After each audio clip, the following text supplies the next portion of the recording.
Hey, good morning. It's Wednesday. We're on First Timothy chapter 3 today, and Paul tells us the purpose of this section of the letter in verse 15. And he says that he's writing this so that you may know how one ought to behave in the household of God, which is the church of the living God, a pillar and buttress of the truth. And that's what Paul is focused on as far as on leadership of the church.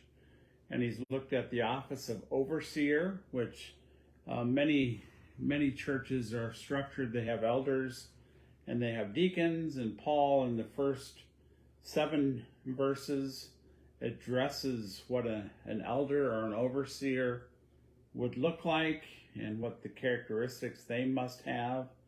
And then in verses 8 through 13, he looks at what characteristics a deacon should have.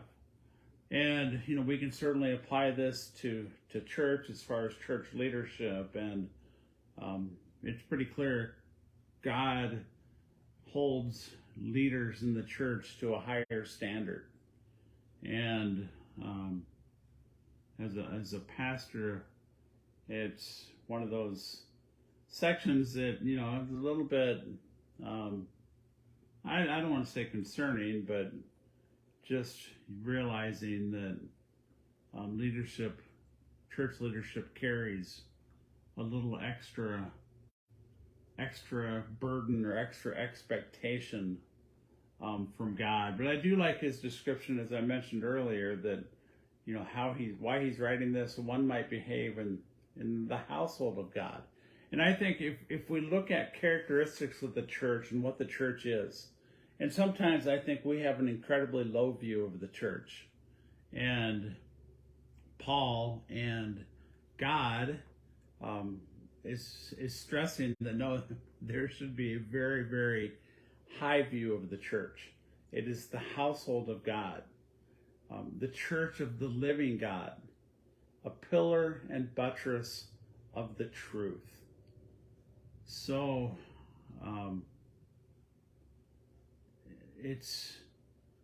do we look at Salem as the household of God? Do we look at Salem as the church of the living God, a pillar and buttress of the truth? If we don't, we need to.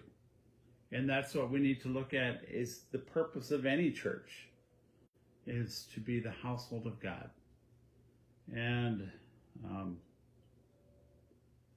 it's just high expectation on leaders, high expectation on the church as well.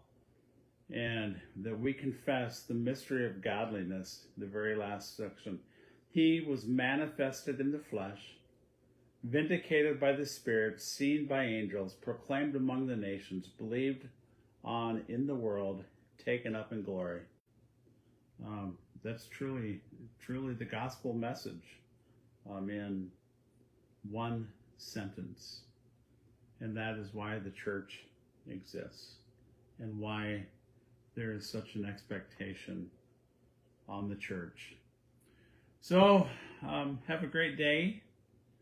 And it should cause each of us to wonder, what is my role in the church?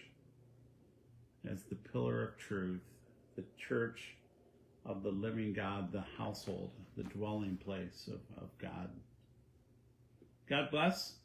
Have a great day. We'll see you on here tomorrow with 1 Timothy chapter 4.